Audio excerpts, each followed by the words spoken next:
Good day. I'm going to continue this Christmas tradition of doing relatively short videos, short for me, I should say, in which I discuss international developments during the Christmas period. Obviously, as I said, the quality and extent of my output has to be reduced over this time because obviously I have family and other obligations to meet over the Christmas period. But of course, international relations, as I've discussed in my previous video, don't stand still.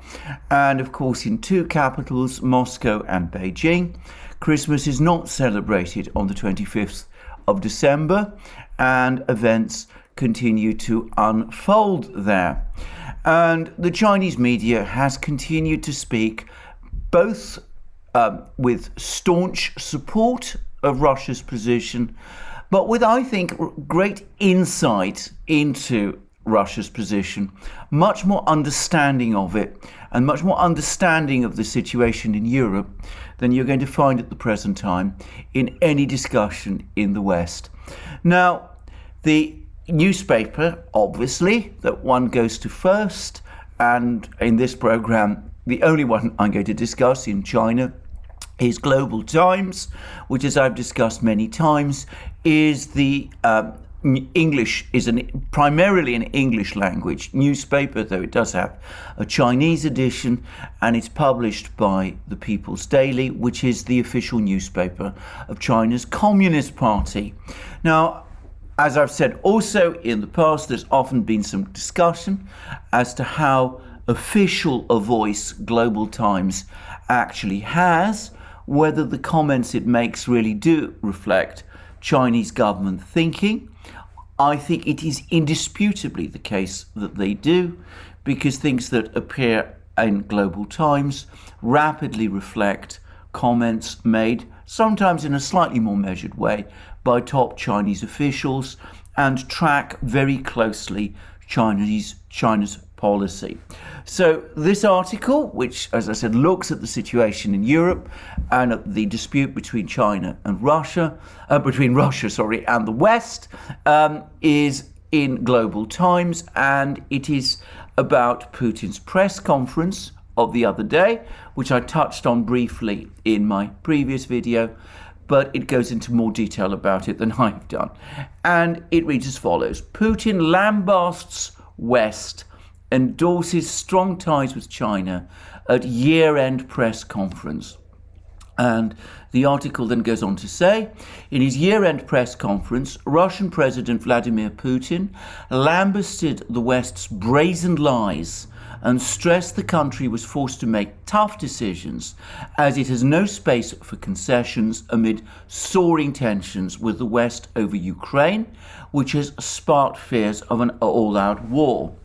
Asked by a Sky News correspondent what guarantee Russia can provide that it would not attack Ukraine or any other sovereign state, the Russian leader said that it was not Russia that created threats to other countries. Have we approached the borders of the US or Britain? They have approached ours. And now they're saying Ukraine will be a NATO member, he explained. You are demanding some guarantees from me, but it is you that must provide guarantees.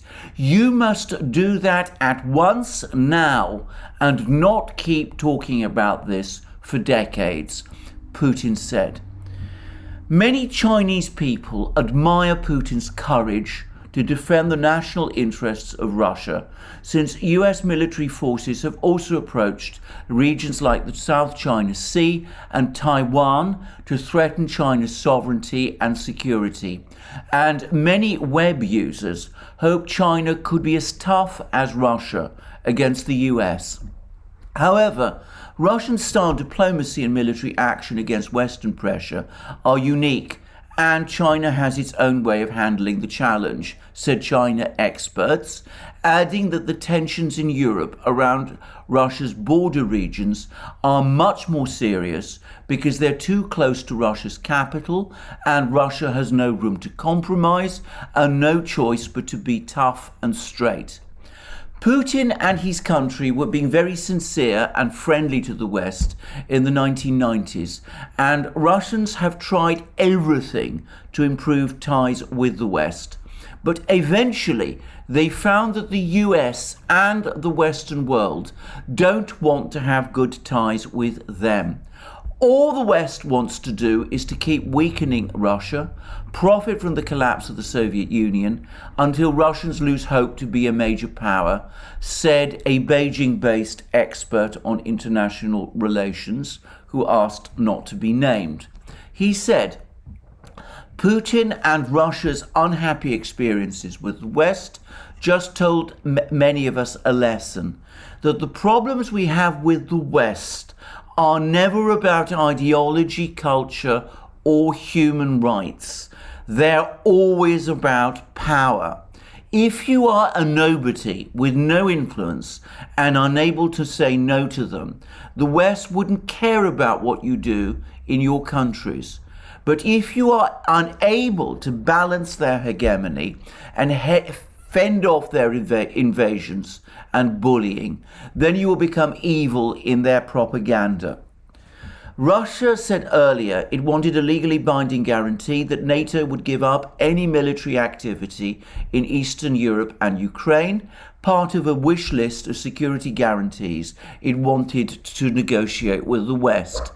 It is the first time Moscow laid out in detail demands that it says are essential for lowering tensions in Europe and diffusing a crisis over Ukraine.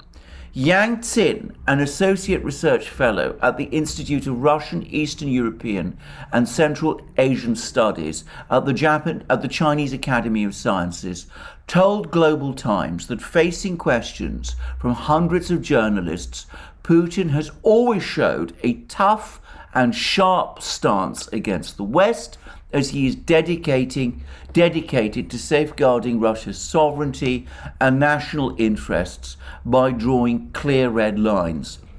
This is similar to China when it comes to questions on China's core interests, such as the Taiwan question, Yang noted. Despite the fierce response to the US and NATO, Putin also showed his soft persona and firm commitment to solving domestic issues. He also mentioned China many times, stressing Russia and China trust each other and their cooperation is a stabilizing factor in the international arena. It's an absolutely comprehensive partnership of a strategic nature that hasn't had precedence in history, at least between Russia and China, Putin said during his annual press conference. This hard day-to-day work benefits Chinese and Russian people and is a serious stabilizing factor on the international stage. Putin also stressed he has always been against the politicization of sports, knowing that the US boycott aims to this is the boycott of the Winter Olympics, the diplomatic boycott of the Winter Olympics, aims to curb China's development. This decision is unacceptable and erroneous. I spoke with a former US president and he told me that the boycotts of the Olympics in Los Angeles and Moscow were a big mistake made by the US as well. But the US continues to make the very same mistake. What caused that? It is an attempt to curb China's growth, Putin stated.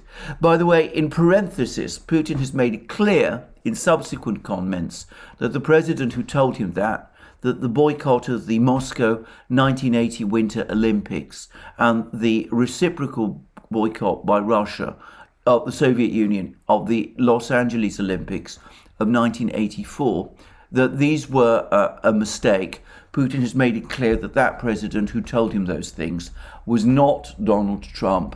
That means it must have been either Bill Clinton or George W. Bush or Barack Obama. For the record, my guess is it was George W. Bush, but of course I can't prove that.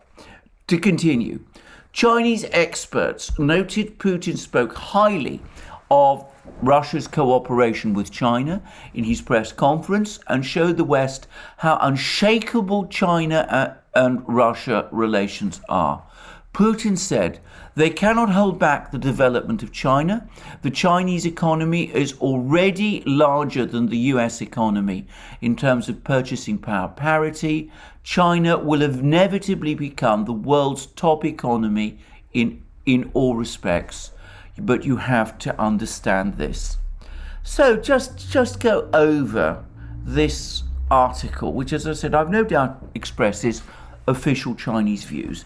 Note that we have a Chinese expert who speaks at great length about Russian policy to Global Times, and he remains anonymous, which strongly suggests that he is a senior official of the Chinese government, probably of the Chinese Foreign Ministry.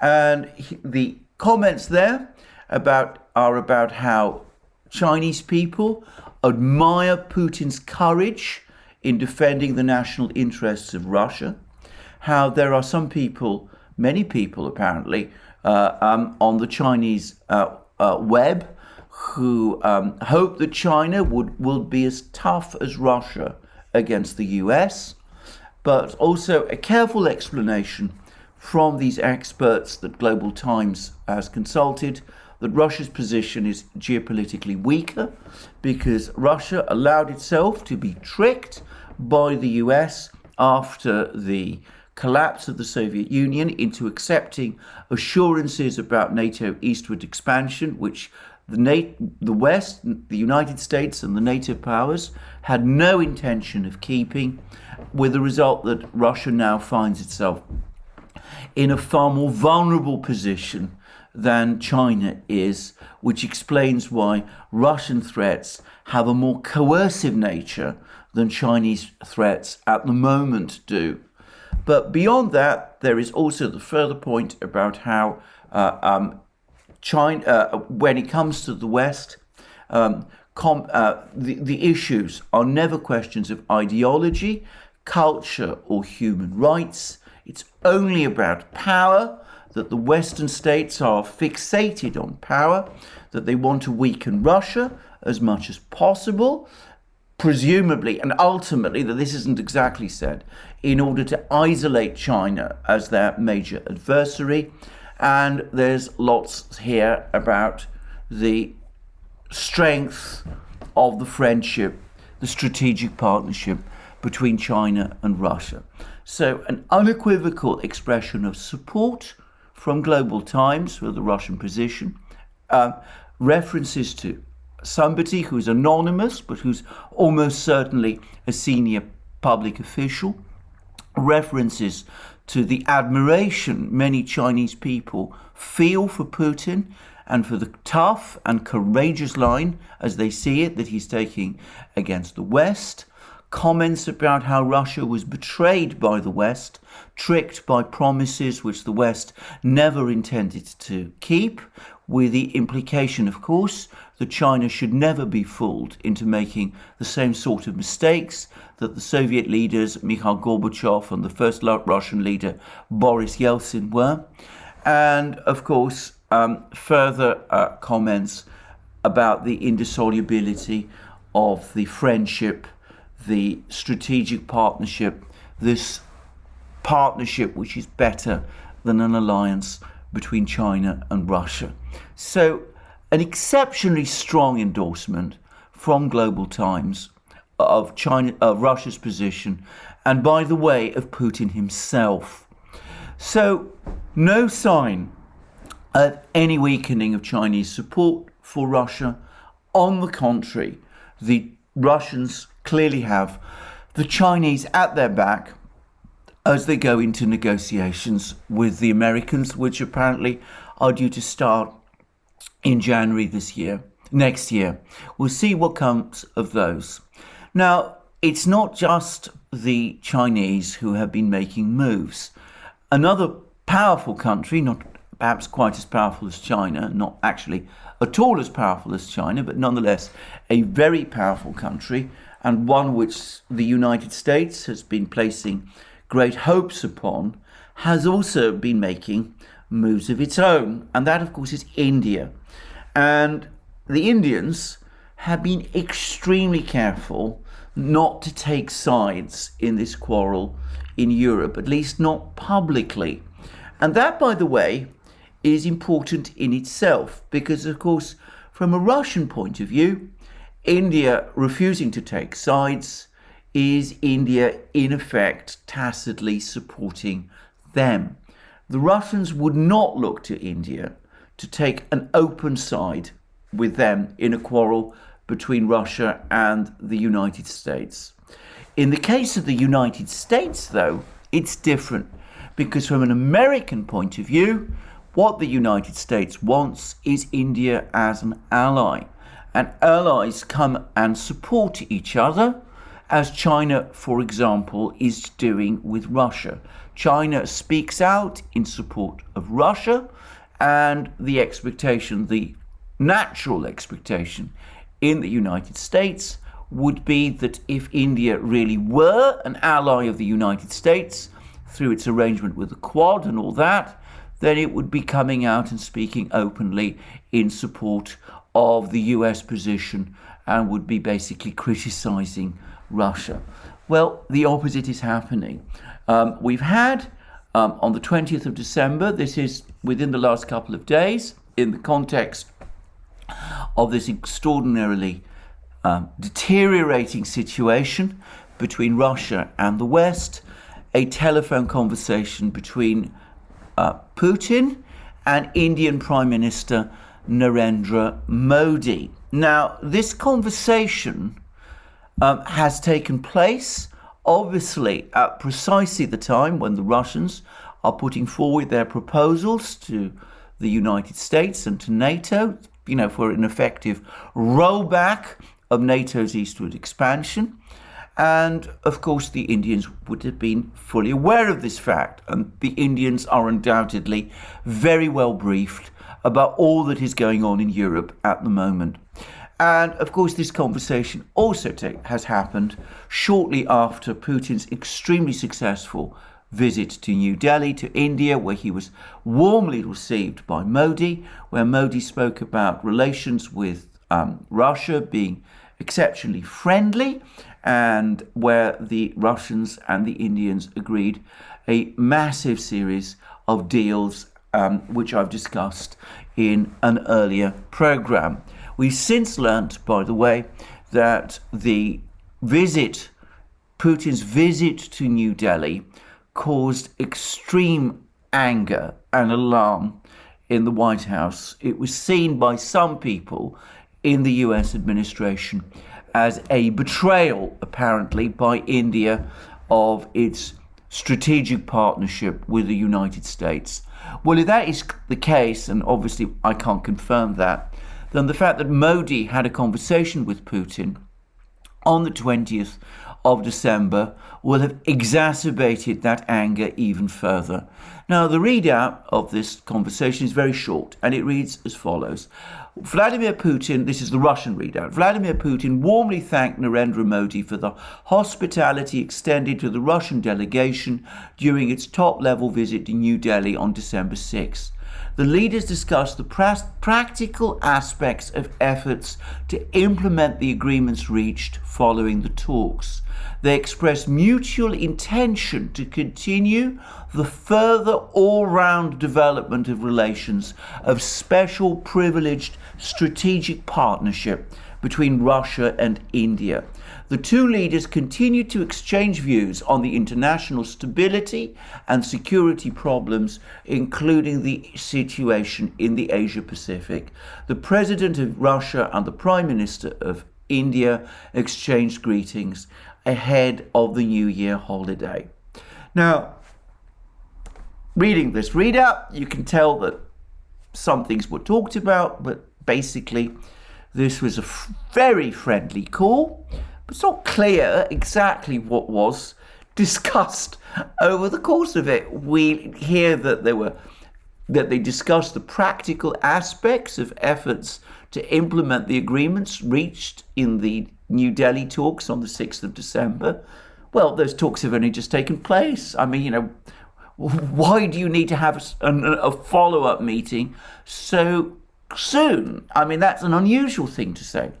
Well, the giveaway is contained in this sentence. The leaders expressed mutual intention to continue the further all-round development of relations, a special privileged strategic partnership between Russia and India. In other words, Modi agreed to this call with Putin. Perhaps he even initiated it, we don't know. He had this call with Putin in order to make it clear, not just to the Russians, but to the whole world and to the United States especially, that irrespective of what happens in Europe, India will press ahead with the all-round development of relations of special privileged strategic partnership with Russia. It's Modi's way, India's way of signaling to the West that on this issue, India is not with them. The Indians may not be as outspoken on this question as the Chinese are. They've been exasperated. It's known that they've been exasperated with Western policy towards Russia for a very long time and have been telling Western capitals, especially Washington and London, that they think that Western policy towards Russia is profoundly wrong and they're not going to be hostage to the train wreck that they see the United States and the Western powers making of their relationship with Russia. If there is a conflict in Europe, if the United States tries to impose across-the-board sanctions on Russia, India will not participate. India is not prepared to become engaged in all of that. Well, that's the signal. Of course, in practice, if there is a massive conflict in Europe, it might be more difficult for India to maintain that position. But regardless, making this call at this time in this way clearly signals Indian sympathy, let's not call it support, for Russia in this situation, and is by implication a criticism of the policies of the West. Now, we hear a great deal in the West about how Russia is isolated, how it is friendless, and all of that. The reality is that Russia has the support, the unqualified support, well, not unqualified, but the categorical support of one great power, China, and the sympathy of another emerging great power, India. It is the Western powers, in fact, that are causing increasing exasperation around the world as more and more capitals, especially more and more of the capitals that really matter, begin to have serious doubts about the logic of what the West has been trying to do in Eastern Europe and about the entire logic of NATO's eastward expansion.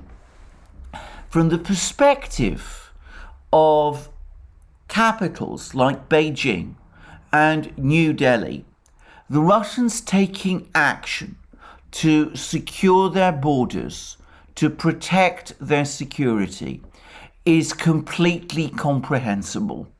China and India, in analogous situations, would of course do exactly the same. This highfalutin talk from the West that there is some sort of great principle that NATO can expand endlessly and that every country has a right to join NATO and all of this, all the rest, all these declarations of abstract principle, they cut absolutely no ice in capitals like Beijing and New Delhi at all. They're seen for what they are, as self-serving, hypocritical, and fundamentally phony, and also they're also seen as what they also are, which is a rationalization of actions the Western powers have been taking to threaten Russia and to compromise its security. So it's understandable that even a country like India, which has sought good relations with the West, finds Western policy with respect to Russia and on the topic of Ukraine utterly, and NATO's eastward expansion, baffling and exasperating. Anyway, there it is. I'm not going to analyse or discuss this more. I'm just, as I said, explaining this position briefly in this programme. The Chinese are making it quite clear, again, that they support Putin and Russia. The Indians are signalling that in this quarrel, their sympathies are with Russia. Perhaps people in the West, in Brussels, London, Paris, Berlin, and Washington ought to start to notice. Thank you for joining me today. Short videos for me, further videos over the course of the Christmas period. And of course, my Christmas greetings to all of you. And if you want to support us, join us on Locals, go to support us via Patreon and Subscribe Star, and of course, go to our shop and have a very good day.